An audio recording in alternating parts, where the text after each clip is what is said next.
আমরা পঞ্চম শ্রেণী তৃতীয় পর্যায়ক্রমিক মূল্যায়নের গণিতে 4 নম্বর স্কুলের অঙ্কগুলো আলোচনা করব।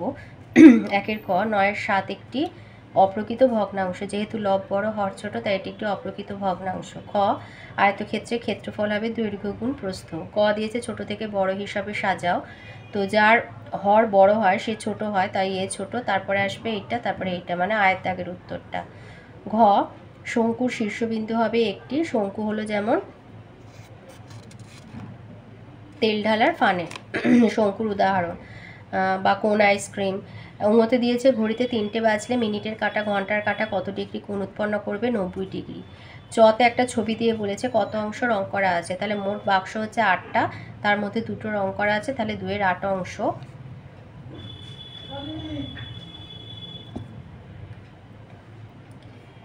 ছতে দিয়েছে 2-1-3 মিশ্র ভগ্নাংশটি ভাঙলে আমরা পাবো 3 দুগুণে 6 1 7-এর 3। বর্গিন জতে দিয়েছে 0.1 টাকা মানে কত পয়সা? 10 পয়সা। ঝ এখানে সূক্ষ্মকোণ কোনটা হবে? 90-এর থেকে কম 45 ডিগ্রি।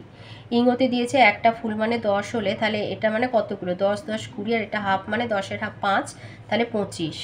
টতে দিয়েছে পূজা 10টি, তনুশ্রী 3টি, শুভদীপ 7টি মালা গাঁথলো, সবাই মিলে কটা মালা গাঁথলো তার হিসাব করবার জন্য যোগ করতে হবে।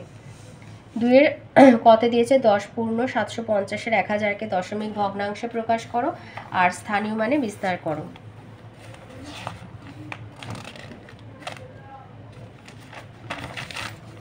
তাহলে এটাকে দশমিক ভগ্নাংশে প্রকাশ করলে হবে 10.750, তো এই ডান দিকে 0 না লিখলেও হয়, তাই 10.75 লিখলেও হবে। আর স্থানীয় মানে 10 যোগ 0 যোগ 7-এর 10 যোগ 5-এর 100।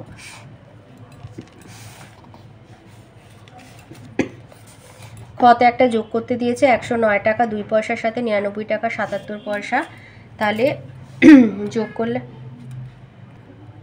77 আর 2 যোগ করলে হবে 79 পয়সা, আর 109 আর 99 যোগ করলে 208 টাকা 79 পয়সা। গতে দিয়েছে বিয়োগ করতে বলেছে 909.2 থেকে 109.75 বিয়োগ করতে হবে, তাহলে 909.20 লিখে আর 109.75 লিখে বিয়োগ করলে পাবো 799.45। ঘতে দিয়েছে 1 ডজন ডিমের দাম 72 টাকা হলে 24টি ডিমের দাম কত? তাহলে ডিমের সংখ্যা এবং দাম, 1 ডজন মানে 12টি, 12টি ডিমের দাম 72 টাকা, 24টি ডিমের দাম কত?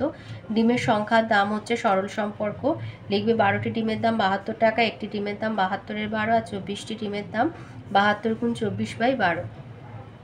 24কে 12 দিয়ে কাটলে হয় 2, 72 2 144 টাকা। উঙ্গতে একটা সরল করতে বলেছে, তো প্রথম বন্ধনীর কাজ আগে করবে, করে সেখানে 0 পাবে। দ্বিতীয় বন্ধনীর বিয়োগটা করবে, সংখ্যা থেকে 0 বিয়োগ হলে সংখ্যা বসে যায়, তাই 3। 5 থেকে 3 বিয়োগ হলে হয় 2, 8 থেকে 2 বিয়োগ করে 6, আর 6 থেকে 2 বিয়োগ করে 4। চতে দিয়েছে একটি বর্গাকার পার্কের ক্ষেত্রফল 1024 বর্গমিটার, প্রত্যেকটা বাহুর দৈর্ঘ্য কত?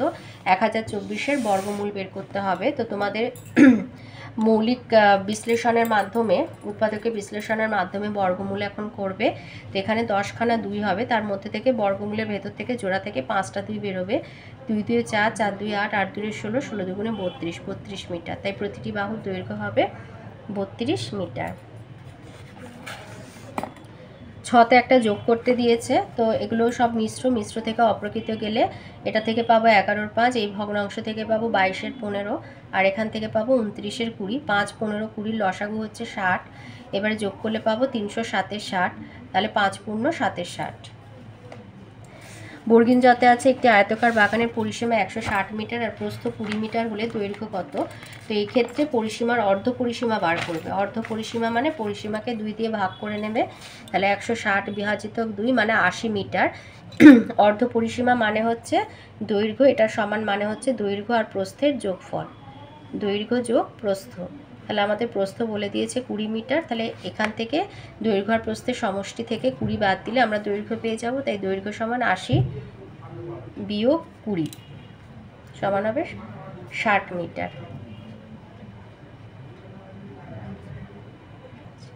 এটা একটু ভুল হয়ে গেছিলো, 80 বিয়োগ 20 হবে, 80 বিয়োগ 20 হলে হবে দৈর্ঘ্য হবে 60।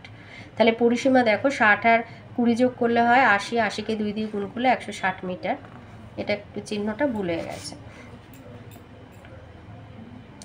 ঝতে বলেছে পরস্পরচ্ছেদী সরলরেখা আর সমান্তরাল সরলরেখার মধ্যে চিত্রসহ পার্থক্য লেখো। সমান্তরাল সরলরেখা লিখবে যে একই সমতলে অবস্থিত দুটি সরলরেখাকে উভয় দিকে যথেচ্ছ বর্ধিত করলে যদি ওরা পরস্পর কোথাও মিলিত না হয় তবে ওই সরলরেখা দুটিকে পরস্পরের সমান্তরাল সরলরেখা বলা হয়। আর এই ছবিটা দেবে। আর পরস্পরচ্ছেদী সরলরেখার সংজ্ঞাতে এটা লিখবে যে দুটি সরলরেখা যদি পরস্পর একটি বিন্দুতে মিলিত হয় তবে তাদেরকে পরস্পরচ্ছেদী সরলরেখা বলে। আর এই ছবিটা দিয়ে দেবে। পার্থক্য যেমন করে দুটো ঘর করবে, করে আর লিখে দেবে। ইংতে বলেছে একটি আয়তঘন বা সমকোণী চৌপলের তলের সংখ্যা হলো 6টি, তলের প্রকৃতি হয় সমতল, ধারের সংখ্যা 12টি আর শীর্ষবিন্দু হয় 8টি। টতে দিয়েছে দুটি বিন্দু দিয়ে কতগুলি সরলরেখা অঙ্কন করা যায়?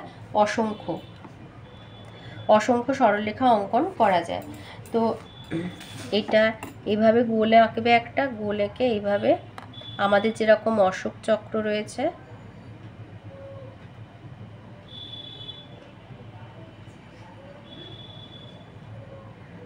এরকম করে দেখিয়ে দেবে। ঠতে দিয়েছে চাঁদার সাহায্যে 130 ডিগ্রি কোণ অঙ্কন করো, কোণটির নাম দাও। এটা কি প্রকৃতির কোণ?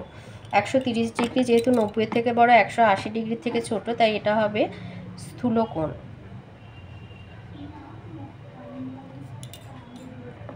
তাহলে এই হচ্ছে আমাদের 130 ডিগ্রি। এইভাবে একটা দাগ টানবে, এই দাগের সাথে এই দাগটা মেলাবে, মিলিয়ে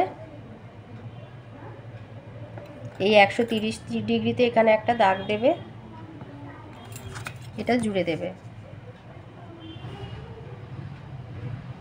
এবার একটা নাম দিয়ে দেবে, ধরো পি কিউ আর দিলে। এবার এখানে কম্পাসের সাহায্যে, পেন্সিল কম্পাসের সাহায্যে এরকম একটা বৃত্তচাপ এঁকে এখানে লিখে দিলে, সরি ইংলিশে হয়ে গেল 130 ডিগ্রি, আর এখানে লিখে দেবে স্থূলকোণ।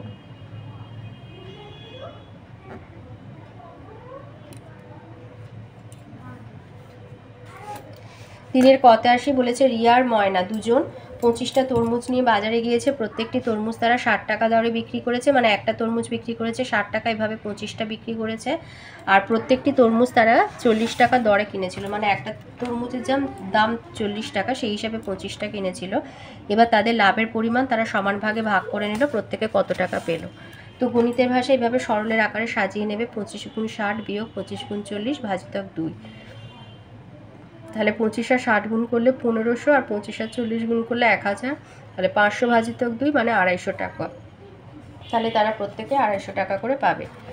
খতে একটা সরল করতে দিয়েছে, তো এই গুণটা করে নেবে। 4 7 28, 7 2, 5 7 35 আর 2 37।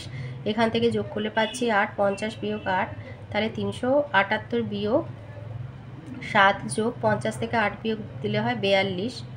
আর এখানে দেখো সংখ্যা আর বন্ধনীর মাঝে কোনো চিহ্ন নেই, এর 8 দেবে। তাহলে এই কাজটা আগে করব আমরা। তাহলে 378 বিয়োগ 7 যোগ 42 আর 8 গুণ করলে 8 দুগুণে 16, 6 হাতে 1, 4 8 32, 1 33। এবারে 336 আর 7 যোগ করলে 6 7 13, 3 হাতে 1, 4 3, 343। 378 থেকে 343 বিয়োগ দিলে হয় 5 আর 3 35।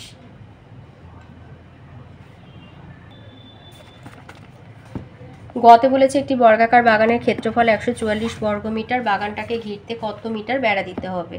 তাহলে এরকম বাগানকে ঘিরতে বেড়া দিতে গেলে বাগানের পরিসীমা জানতে হবে, তার মানে ক্ষেত্রফল থেকে একটা বাহুর দৈর্ঘ্য বার করে পরিসীমা বার করতে হবে। এবার 1 মিটারে খরচ হয় 8 টাকা, তাহলে মোট কত খরচ হবে?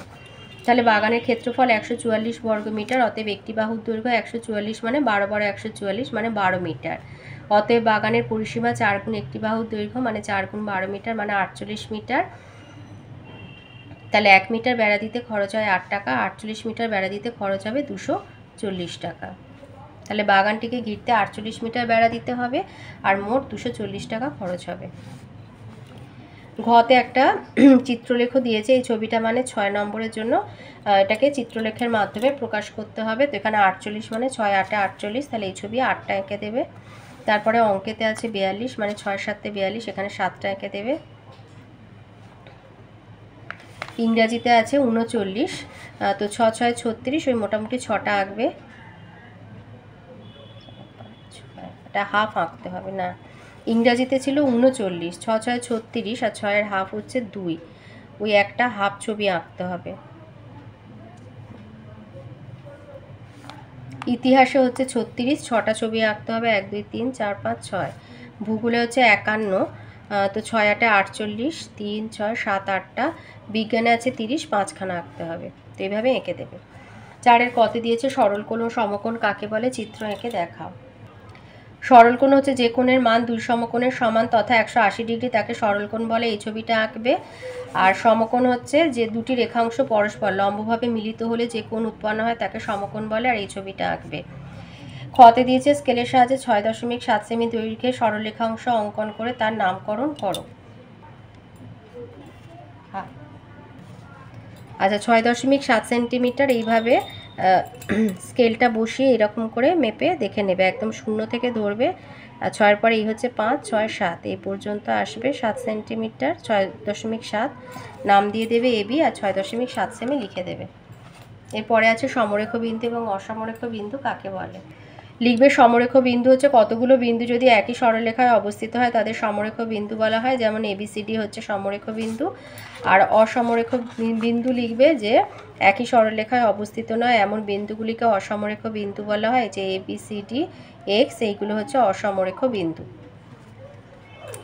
গতে আছে ঘনবস্তু কাকে বলে, চিত্র সহ দুটি উদাহরণ দাও। লিখবে যে সমস্ত বস্তুর দৈর্ঘ্য, প্রস্থ এবং বেধ বা উচ্চতা 3টি মাত্রায় আছে আর আয়তন আছে তাদের ঘনবস্তু বলা হয়, যেমন বই, খাতা, রবার, ইট। তো এরকম একটা বল এঁকে দেখিয়ে দেবে।